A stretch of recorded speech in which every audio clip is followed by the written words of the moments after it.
that the administrative head of the Changeri Mutt is on the committee at Columbia University. They brought him into it. They've flown him to US several times.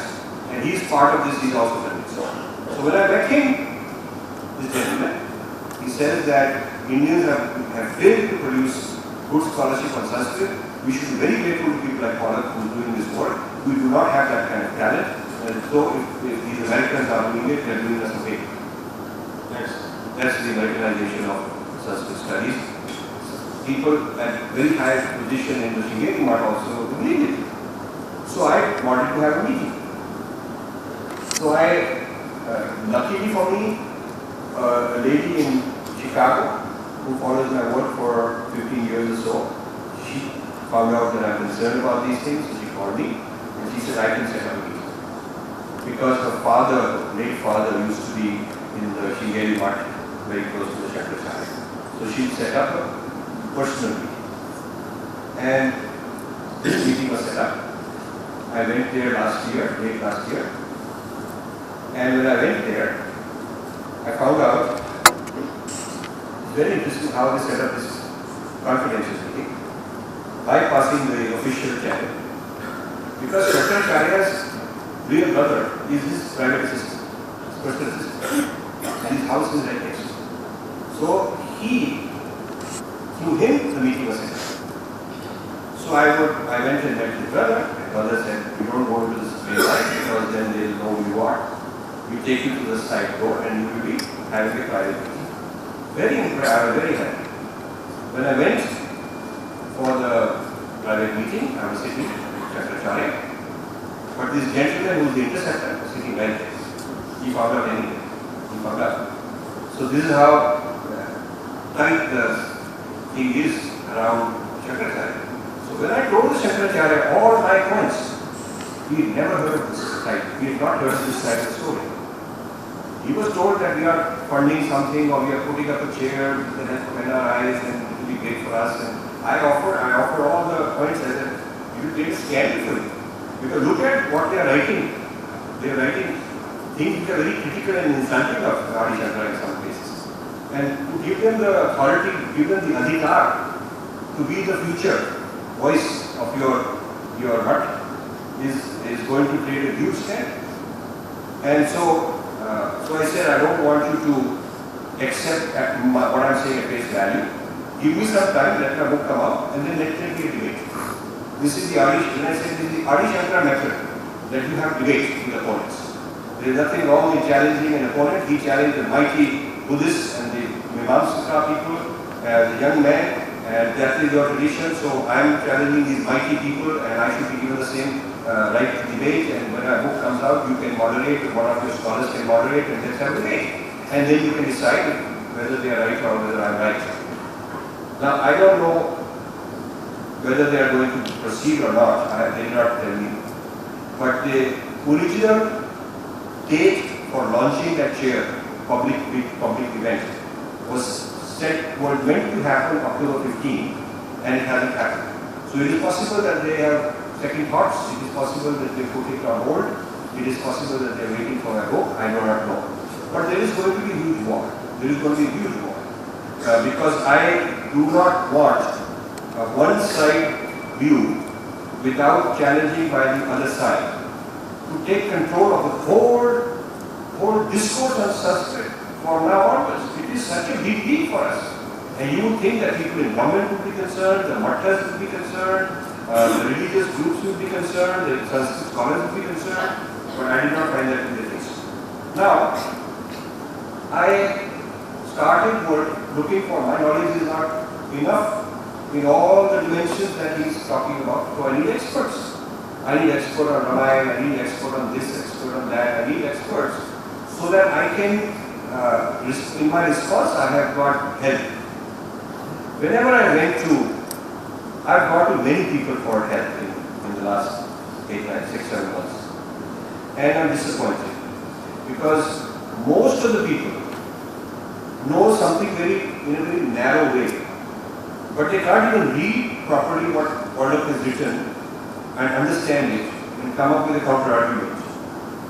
because he's got so much data all over. They're just very confused. They don't even know what he's saying. So the result of this is that nobody on our side has even read him properly. They don't even understand. But things are changing for the better as a result of this trip. I gave this very talk, Delhi University Sanskrit Department. They have a distinguished lecture series. I was asked to give a distinguished lecture this year.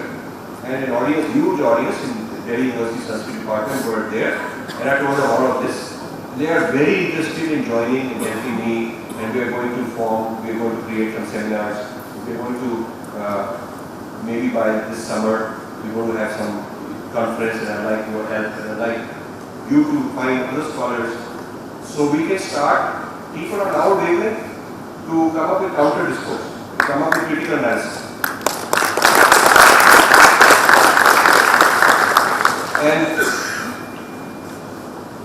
And I must say, to the credit of Professor Bhardwaj, chair of the Delhi University Sanskrit Department, he gave a press interview which came in the Hindi paper and some English paper also, about his concerns about Sheldon Pollock as a result of our meetings in my talk. So he's on our side. And I've had a very successful meeting with Krishna Shastri of Sanskrit Bharati. He's on our side. He understands this very serious matter. And this is one of my main reasons for coming here, to alert as many people as are willing to listen. And I am going to Goa in Sanskrit conference. Again, I'm going because I want, wherever I can get an audience with Sanskrit people. Then there is a World Sanskrit Congress in Thailand around July 1. I'm going for that. I'll give a keynote address again. And Pollock probably and his people will be there too. But I want to put it out in the open that these are certain positions which are troubling people like me who are on the inside of the tradition. And we want that rather than all this going on and on for years and spreading and with money coming in on that wavelength, we want a discussion. So let's see what happens, but we're certainly going to start a fight. And then, in the next few months, I will have my book out which will put all these facts with proper quotes, references, arguments, counter-arguments out. And I'm hoping that a university like this will create some kind of discussion on the book. So we can popularize our view. We don't have the Narayan-Murthy machinery. We don't have the media on our side. They are interested in what we are doing. As far as they're concerned, Sanskrit is a dead language. It's a saffronizing language. And dead or dying, so much the better. They're not interested. It's our job to stand up and defend it. So before I conclude, I just want to give you a positive possibility. My foundation used to be a lot of grants.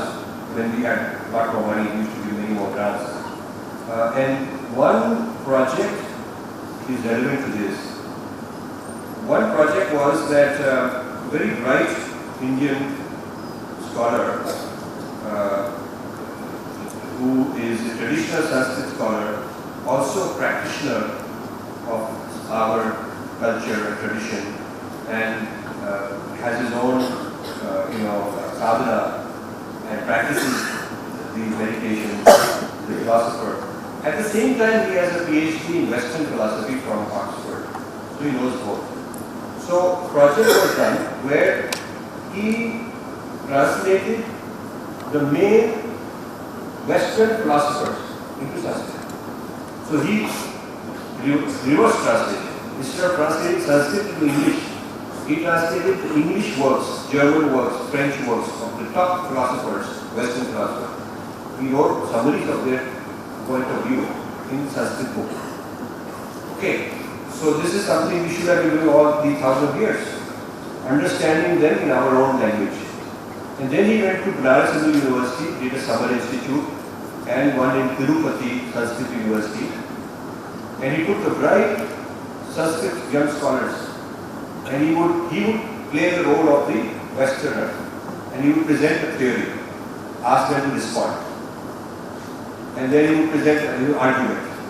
They were supposed to represent the Indian side and answer back from Indian thought. and he would represent the Western thought debate there. And the idea was to use this traditional system of debate and educate our people about how to talk back to the Western thought. And he came in his report, he said he was so impressed. He said these young Pandits and Acharyas trained in the traditional Sanskrit are so sharp, so analytical, so philosophical, that every single Western thought he presented to them, they could get it and give an answer. They could quickly give an answer. And so I was very excited. I said, you know, we should start training our own Sanskrit people to talk back in our own language. So this guy said, okay, he is willing to do it. So he got a job offer to be Vice Chancellor of Sanskrit University, Tirupati. And we were excited that he'd go and we will train the brightest, best promising young Sanskrit scholars from all over India. We will have these workshops and we will train them in Western thought so they can answer back properly, accurately what their thinking is, and then they will respond and they will learn how to debate. And then this way the next generation of acharyas will be very wise, very good at, and they will be able to teach the public better. Now this gentleman, very good friend of mine, Bengali, I love Bengalis, there's nothing about Bengalis per se, that my problem is. But he contacted a fellow Bengali that would give him advice. And this big brother fellow Bengali is Ashish Nandi in Delhi, who's very that kind of person. He asked him, I'm getting this career choice, Rajiv thinks I should go, Infinity Foundation will back me, what do you think? And Ashish Nandi in a couple of phone calls talked him out of it. He said, if you go, you'll be tainted saffron, you'll ruin your career, you'll be considered one of those, bad guys, chauvinists, nationalists, all these things. Don't go for your career, please stay there, be happy. So our project didn't happen because it depended on a brilliant guy who was one of a kind, this unique kind of combination. We never did. And I really wish we had succeeded, because had we succeeded, we would have by now trained a large number of young scholars in Sanskrit to be debate. So people like Chandra Pollock would be facing a huge army of our people, but it didn't happen. I just leave that with you the thought of how we could do it, but what is the right way to do it. Rather than translating our knowledge into English, we should be translating Western knowledge into Sanskrit, Western knowledge into our vernaculars, so that people who are trying to pursue the studies in our own terms, are able to do so. Now you are tech people, and you certainly know that Microsoft, Word and all these things are available in Indian languages, but not completely, not quite. The content of a Word file or Excel file can be in Indian font, but the commands are in English. Open, close, save, delete, those commands are in English. However, when you look at the Mandarin version of Microsoft Office, the commands are also in Mandarin. You do not need to know a word of English to use the product. But in India, you have to be tech savvy to get a job. And to be tech savvy, you have to have some vocabulary even to be able to use the product. So, we have not turned the new technology, the new thought into our vernaculars so that people don't have to learn English just for the sake of being a tech savvy person. We have not done medical education, modern medical education in the traditional language. We have not done so many fields without a person having to learn English. Then when he gets into learning English, then the English is not good enough. Somebody else's is better. He has to always have an inferiority complex. He has to always try to learn better and better. So this kind of anglicizing our education, even the study of Sanskrit is done through English. Through English, studied through the English method and through the English philosophy, the English interpretation, the English vocabulary, you study the Sanskrit. So when we say somebody is reviving Sanskrit, it is not necessarily the kind of Sanskrit revival you would want. It is more like a a dead language being used for their own purposes and killed, put in a museum, and that is really what the current situation is. So I hope to have stirred up enough controversy, and I look forward to your questions. Thank you for listening.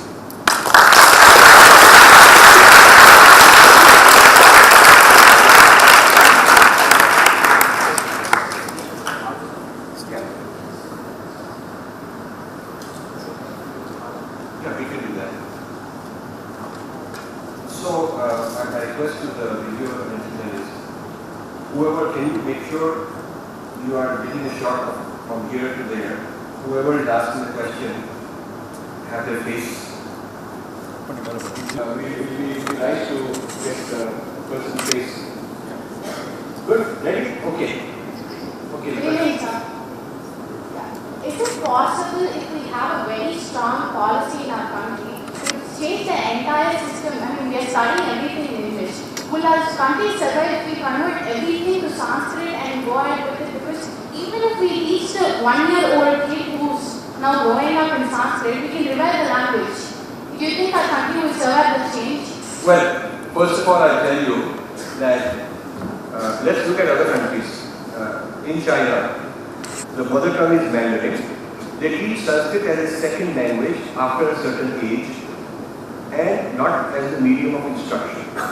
So you don't learn history in Sanskrit, you don't learn physics in Sanskrit, you don't learn philosophy in Sanskrit, you learn all those fields in Mandarin, and then you learn Sanskrit as a language. Okay, so there is a difference between using English as a medium of instruction, because then it becomes like your mother tongue. Okay, versus your mother tongue being your native language, and then English is another language that you learn just for language purposes. So this is a distinction. And similarly in France, French is the mother tongue. The media content in other languages is controlled to be a certain percentage, TV channels, all of that, not beyond that, because they want to preserve their culture. The French are very freedom people-oriented people, but they also understand the value. Russia, medium of instruction is Russian. Japan, medium of instruction is Russian. I mean, it's Japanese. So first of all, there is nothing sacrosanct about English such that people could say that no other language can be science or medicine or philosophy, law, technology, because many of these countries are changed.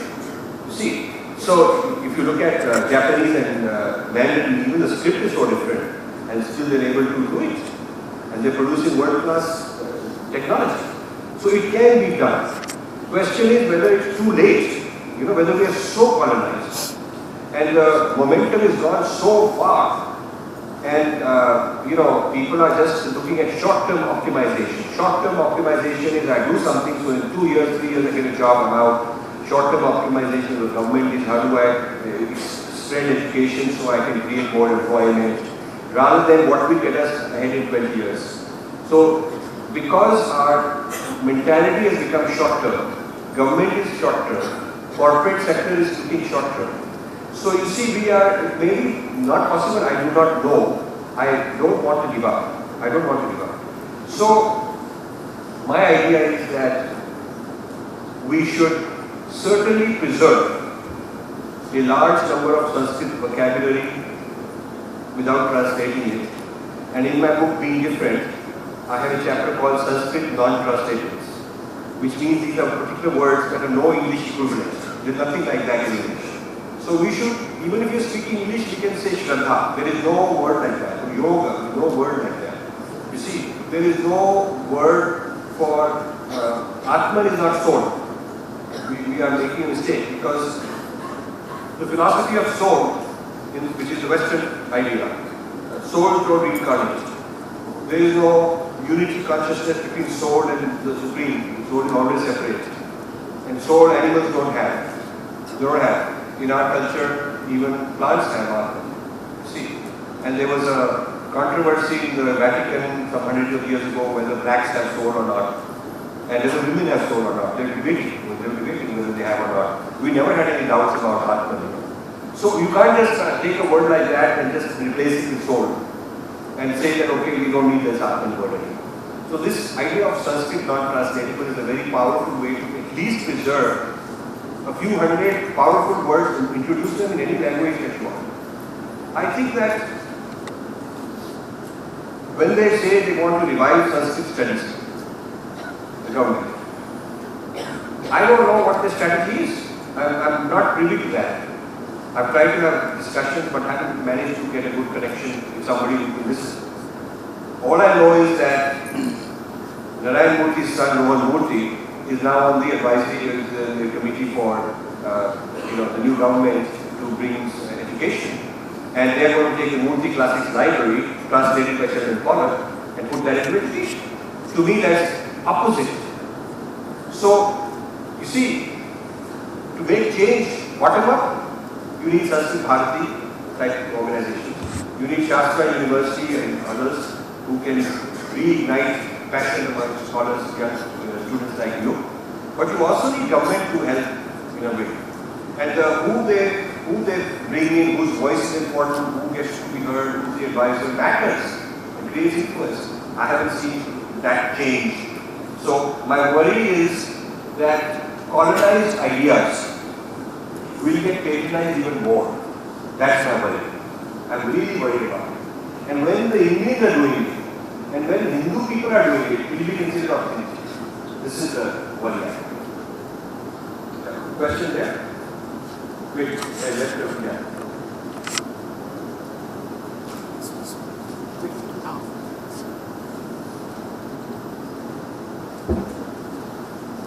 I have two questions to ask you, sir.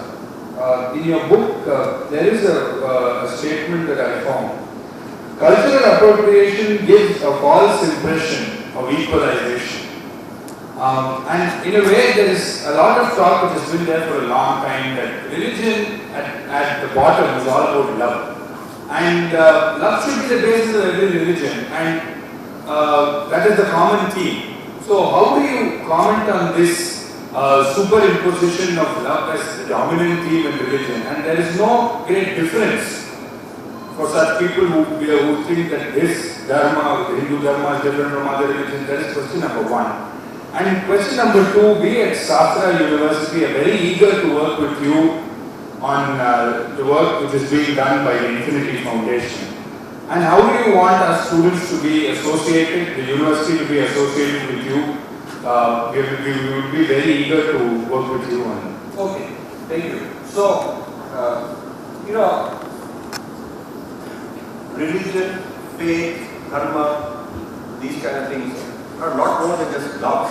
I mean, it's also about self-understanding. It's about psychology. It's about understanding who am I. Before I even talk about loving someone else, I want to understand who am I.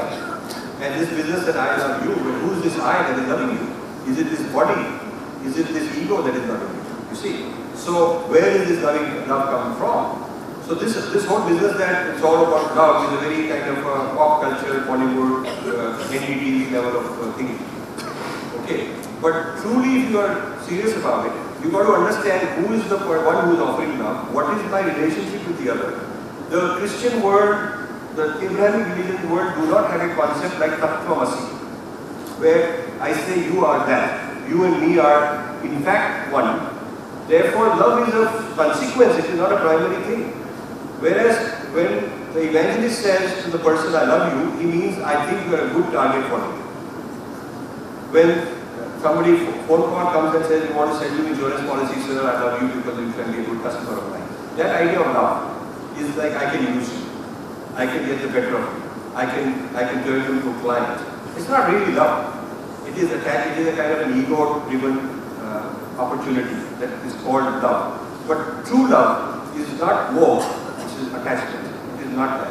It is much cheaper than that. So I think even this business of whether religion is only love, I personally don't think any religion says that it's only love. Because if you look at what Christianity says, it's a very particular idea of God, particular idea. I think the primary concept of Christianity is original sin. You're a born sinner and you have to be saved from that. So it's not about love, it's to be saved from original sin, and Jesus loves you to help you save yourself. And you should love the other person and save him from hell. So the idea of love comes later. primary condition is you are a sinner, you go to hell, and then we have to save you. And then in the equation and the method and techniques and strategies, love comes in as a method. So love is secondary in most of these conditions. Now, as far as how Shastra University can work, well, there are, in any industry, you have R&D that produces something, and then you have those who are distributing it. So it would be technology, there's people who do research in technology, and then those who market it. Infinity, myself, we are kind of research oriented. We need people who want to take the knowledge and distribute it. So my relationship with the university has to be to see the university as a distribution mechanism, a distribution channel. Similarly, my relationship with the Hindu organization is that they can help me distribute. So Art of Living, Srishi invited me to give a talk at their ashram in Bangalore, and I gave a talk, and he was very generous, very nice. He introduced me before 5,000 or 6,000 people who gathered for Shivratri last Sunday, and so a huge number of people showed up. I gave a wonderful, because I enjoyed that exchange with these people. It was one of the best experiences for me. So I utilize Hindu organizations like that as a means for me to distribute as a channel where I can distribute my ideas, what I've done. And similarly, media.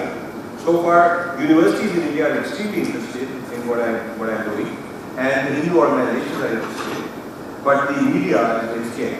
The mainstream media is very scared because they're so filled with the left-wing ideology. They think this is very scary stuff. And so social media is what I use now. So I would say Shastra University will be important for me because you have people who will become important in the business world, and technology world, and if you can influence them at this stage, then in the next 5-10 years, many of them will be in important positions. So I think Shastra University will be very important for me in that respect. I also feel that you could take some of the books I've done and the future ones I'm doing and hold seminars and organize conferences, bring people.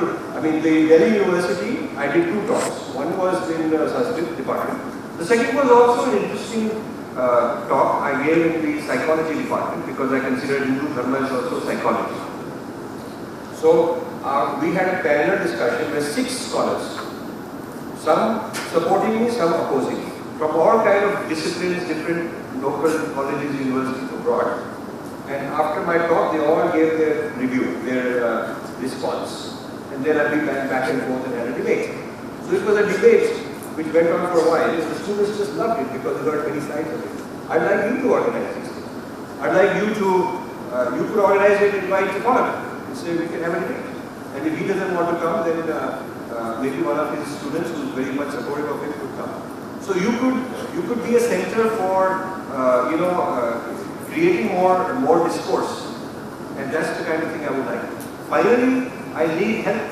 So if there are good solid scholars who want to help me in various ways, bring them to my attention. I would like to bring them along in my work, make them part of the team, and we work together. Good evening, sir.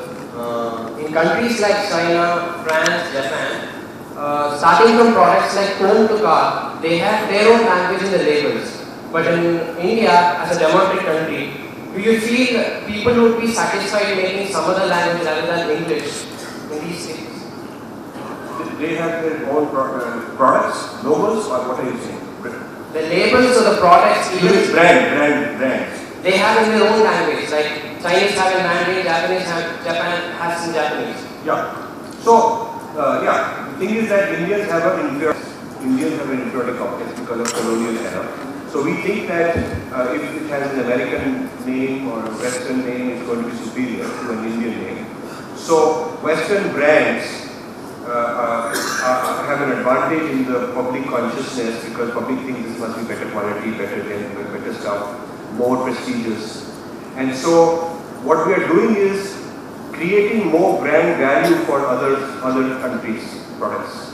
Okay, we are doing that. We are creating more brand values. There is National Geographic, there is some schools, there are some education foundations from the US that are highly Christian. They're spreading all these school books here in India. they're talking all about Dalits and minorities, oppression and women rights and whatnot. All this left-wing social science stuff they are bringing in. And these are brands that are spreading in our country. Media brands, book writers, publishers, so all kind of stuff going on besides this product brands, whether it's McDonald's or Colgate or those type of things. So we have not understood the importance of creating an Indian framework, Indian terminology, Indian ethics, Indian aesthetics, Indian labels. We have not understood the value of that. Our country just doesn't get it. And so now it's getting even worse. Now there's more FDI.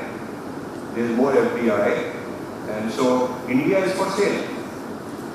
India is for sale. That's what, but that's the state we are in. Most of us have learned Sanskrit for scoring marks. Say it again? For scoring marks. Scoring marks in the. Scoring marks. Yeah. We feel difficult to complete a single sentence in Sanskrit. So, what is the change that is required in us to keep the Sanskrit alive? So, you see, I went through 4 years of Sanskrit in the 60s and I was in school also in Delhi, and it was required to study 4 years, but it was taught like memorize for the exam and get through. The teacher also didn't really love it, and nor did the students. I think they don't even have that requirement. I don't know if they do. But the better way is to show, like for instance, Sanskrit has a whole tradition of mathematics, very beautifully written. So if you're a math student, as part of the curriculum could be to read some Sanskrit texts about mathematics. If you're a medical student, they should read a little bit of the Ayurvedic texts. So I think Sanskrit could also be, if you're in business, there are certain business ethics, Dharma Shastra, Artha Shastra. If you're in politics, Niti Shastra, they should introduce our texts with some Sanskrit there, even as part of education of a certain profession. So, Sanskrit should not be like, okay, here it is separate from life. That this is normal life which you live in English, you have a switch for normal in English, and then you have Sanskrit mode, and then you go and spend your 15 minutes a day or half an hour, 1 hour a day doing Sanskrit. In your normal life, you have to bring not just Sanskrit but Sanskriti as a lifestyle. So this requires a lot of thinking capacity. We need think tanks, we need big thinkers, we need people who can figure this out and then work with the authorities to get this. And I don't see that happening. I haven't seen it happen yet. I think whoever has the mic. This gentleman controls. He's got the mic. If we do have a second mic, when one person is asking, the second mic can be given to a person. So this one, let's have this one first. Unlike other language, Sanskrit has a kind of color or shadow over a particular caste or religion. Is this one of the main reasons why this Americanization of Sanskrit is influencing the Americanization of Sanskrit? You see, a very important point is Sanskrit biased towards caste. Yeah. And is that a vulnerability? Actually, no. This is also the problem. It's also not a correct interpretation because Sanskrit has not been Valmiki was no caste. Okay. So you look at people who produce Sanskrit are all kind of different people. Now there is English-based elitism. So if elitism has to be eradicated, the first language in the whole world which is causing all kind of elitism today is English. Because it is English which will get you married, matrimonial act, English will get you a career or not get you a career. In the world today, the elitism based on English is more than any other language. English will decide whether you get the Nobel Prize or Pulitzer Prize in literature and all that stuff, and whether you get into some literary festival or not. The elitism based on English is many fold bigger than any other language has. And Latin has had elitism. There is elitism in who speaks better Mandarin and who doesn't, and who speaks better Japanese or whose French is sophisticated, aristocratic. This tends to be the case in any language. Because any language has people who know it better, like mathematics. There are some people who know algebra and mathematics much better than others. And so they can run circles, they can tell you what kind of differential equations which many other people won't know. So in medicine, because it's a high flow field, very high tech, latest science, a person who has a lot of knowledge can spin the jargon and he knows more. So any method of representation, communication has a possibility of hierarchy of those who know more and who feel they are elitist and they are privileged. And that is not a flaw in the Sanskrit language. It is a problem when it happens. We have to deal with that social problem, but it is not a problem of Sanskrit as a language.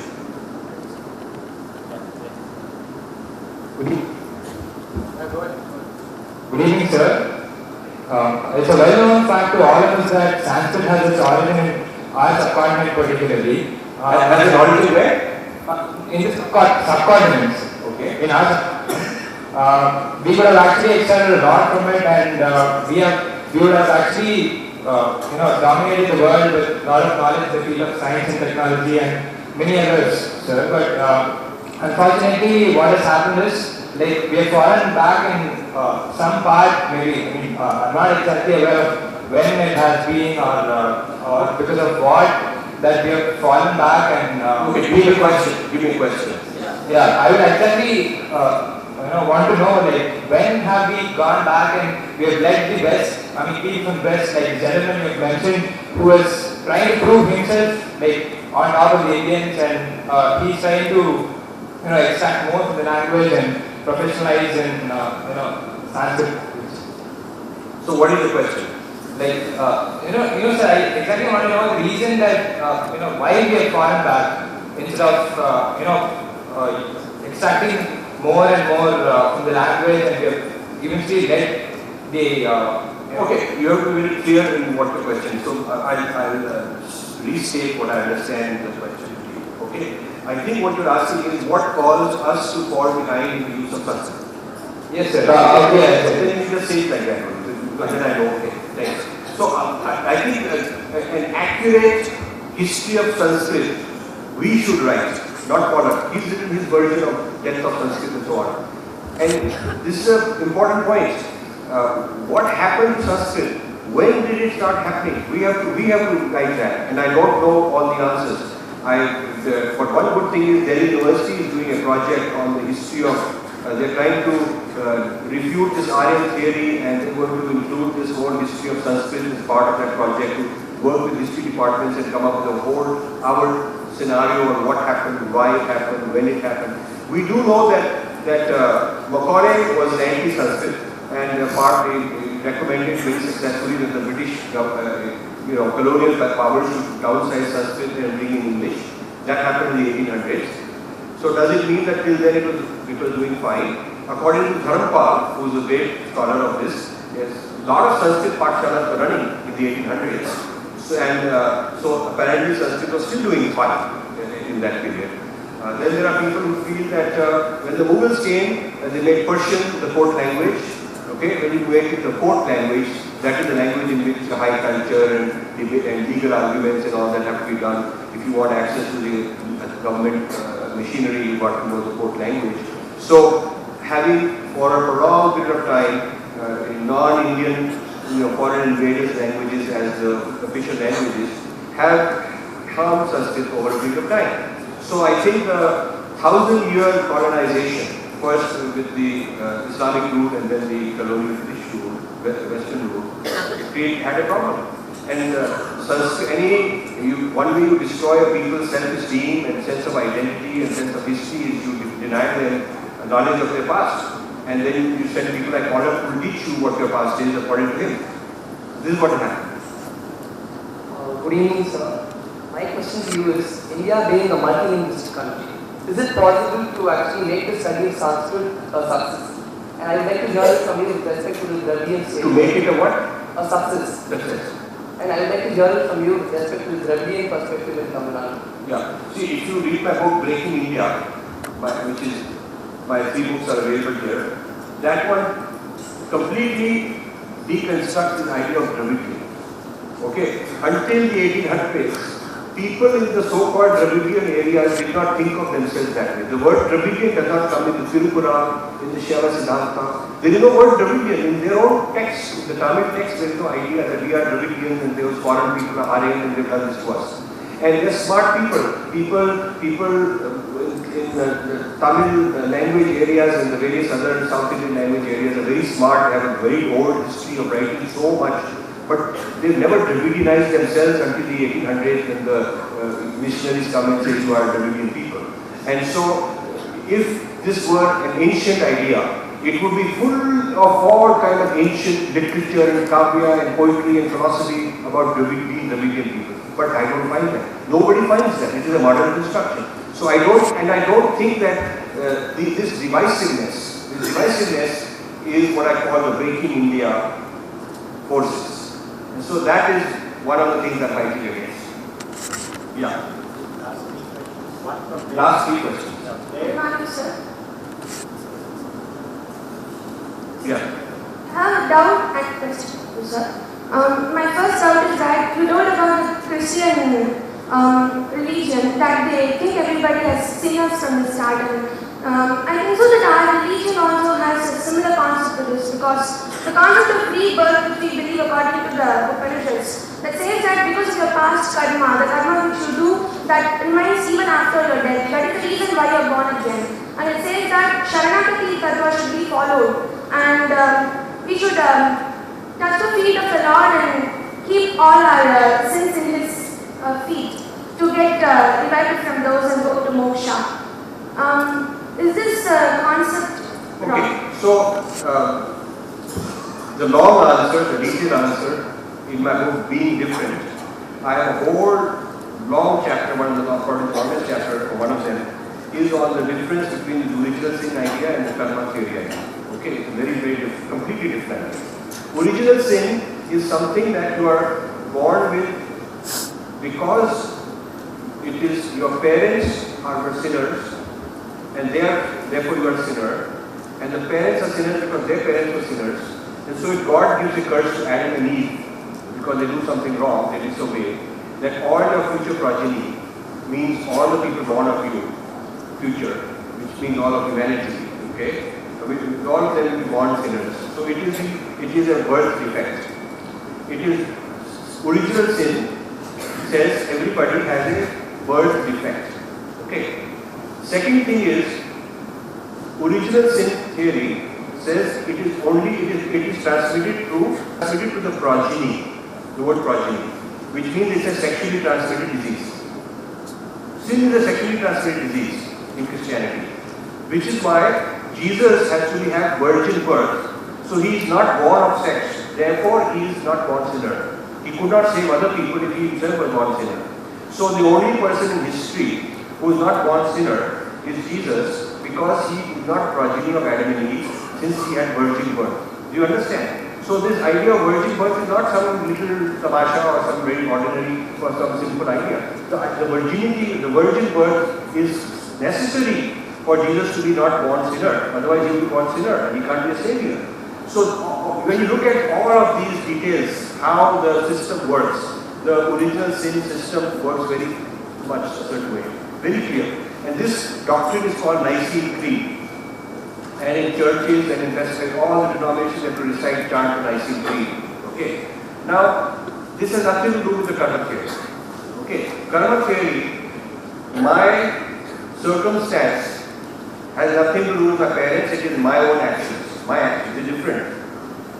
I am born in a family because my actions require me to go through that experience. Therefore, I have chosen that family to be born in and experience, whether they're poor, rich, that way, whatever.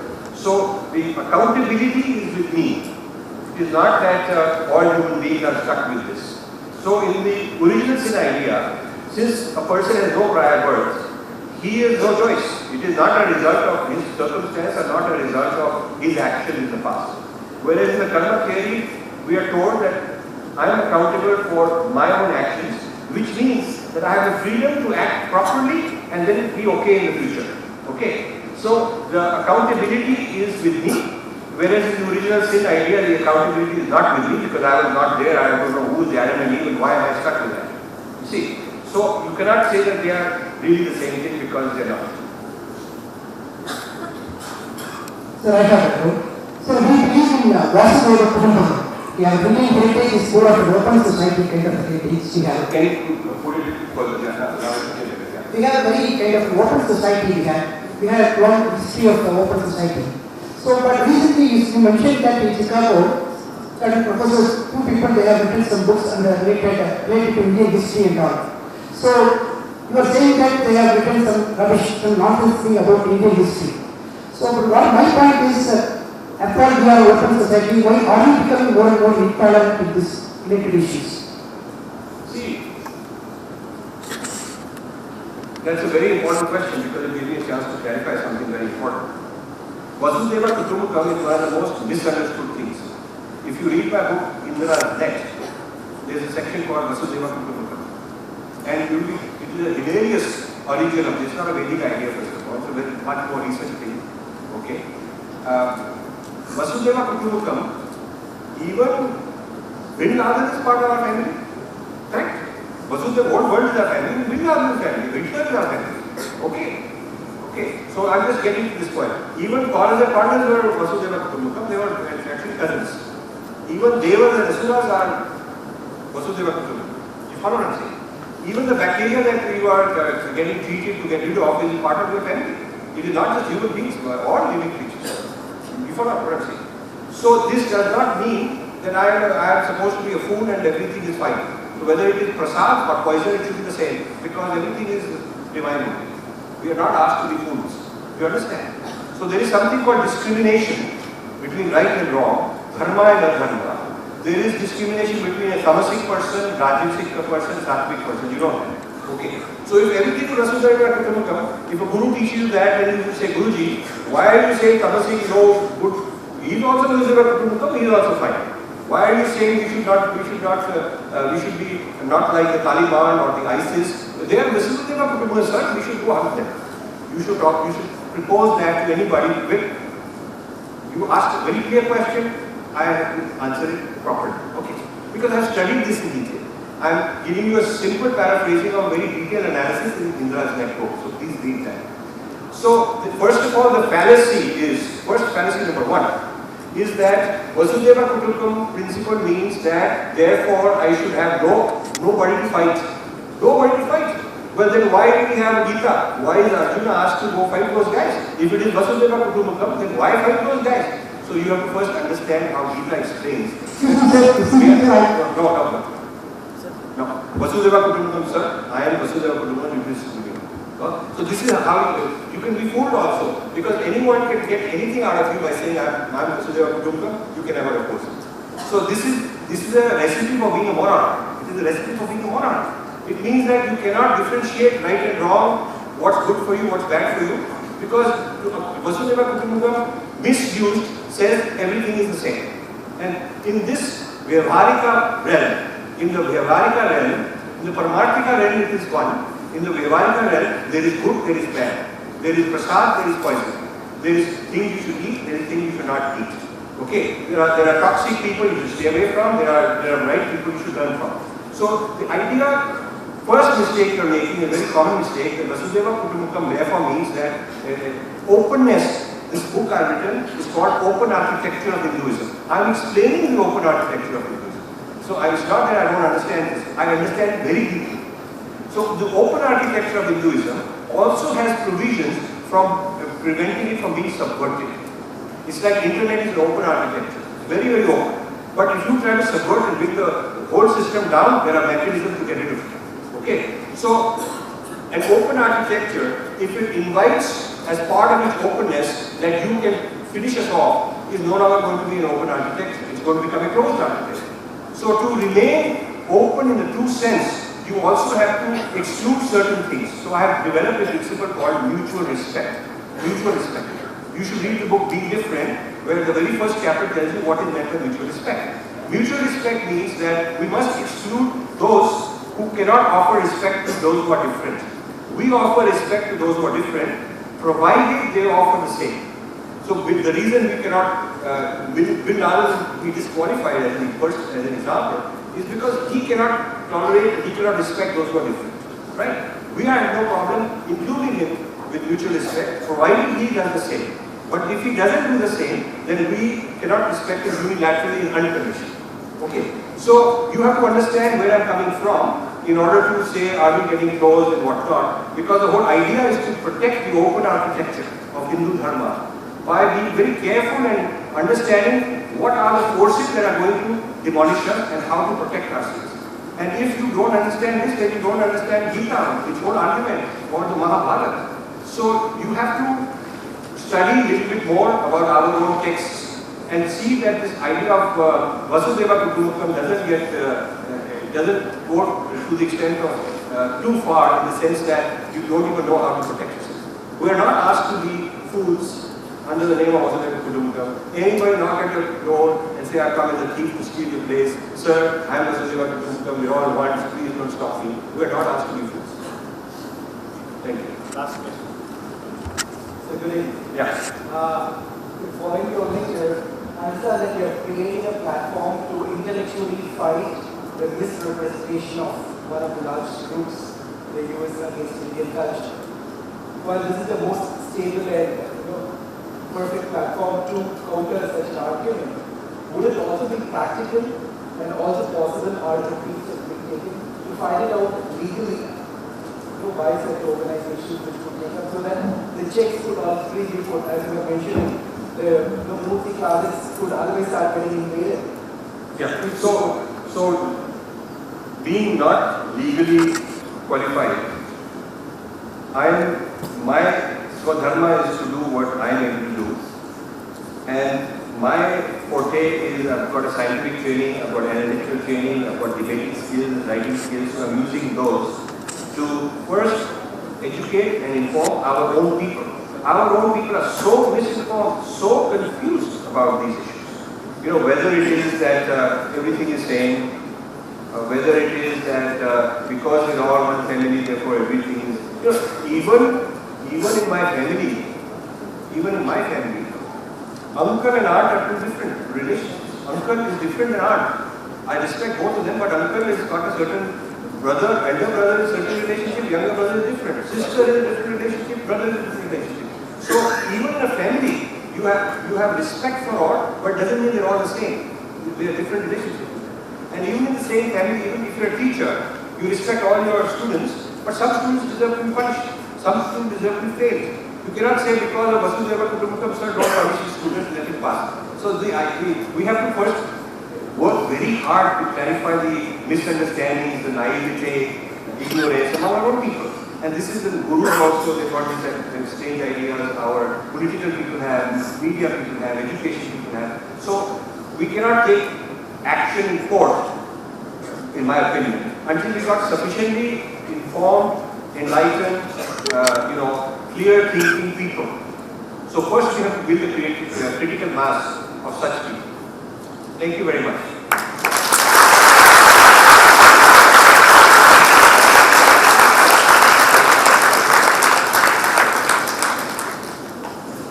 It's an exhilarating talk by Rajiv ji. May I invite Dr. N. Kannan, Head of the Department of Oriental Studies and Research at Shastra, to thank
Shiva Swarupa Mahadeva Madhyana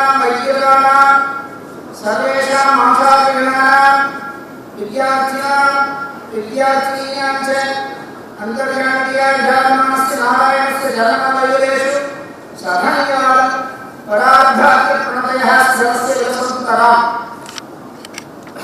Raji means lotus. Lotuses emerge from ponds and rivers. This is universally known fact.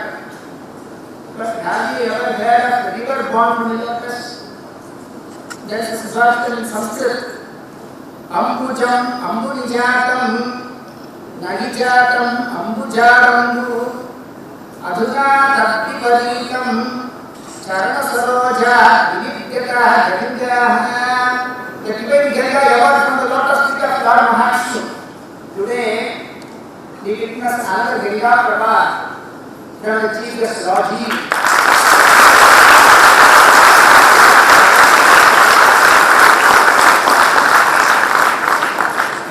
Really, history was an impressive outpour, the torrential downpour, and from the eventual cascade with fertility of heart.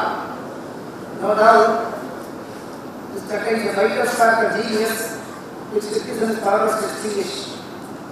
Thank you, sir, for gracing the occasion. I perform a verbal nirajanam through the words of Deshika to the Raji ji. How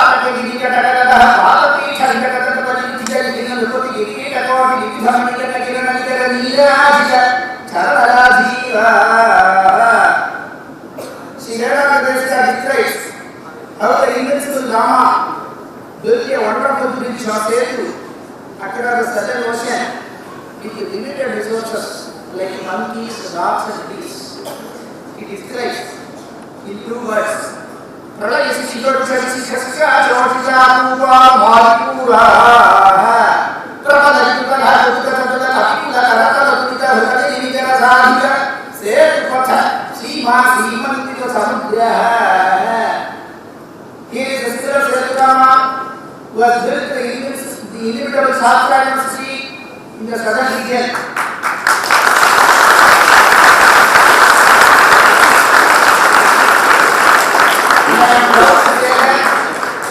Our university is laying a strong foundation towards the God infinite, so that is an infinite foundation in the south. And this university acts as a bridge integrating early heritage along with the knowledge of modern science to the students' community. Government who on the research for all the moral support extended by your noble self in every aspect. You touch something you can adorn it. You stand unique in all respects. The vital cause behind all functions of Shastra University, and in particular for this national seminar, making a grand success is nothing but the presiding deity of Vaidishyan Rogi, naming Vaidyanatha Subramanya. Any other sacrifice will be complete and fruitful only by chanting his name thrice. Subramanyam, Subramanyam, Subramanyam. The Lord personified can be seen in Shastra campus as the being of planning development with full mobility.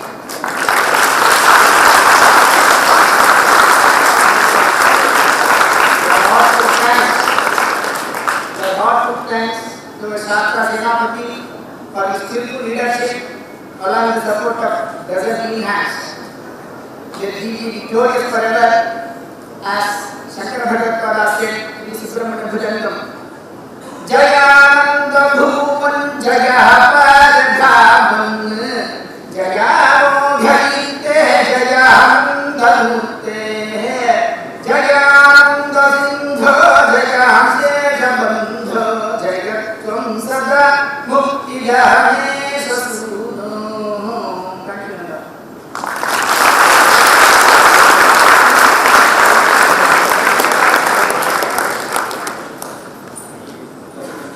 Please rise to the national anthem.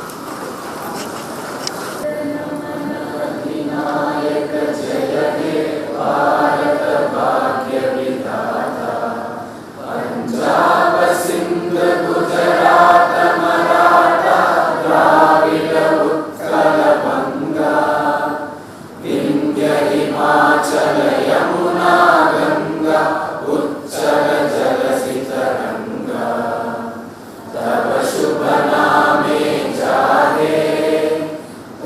शुभाशिष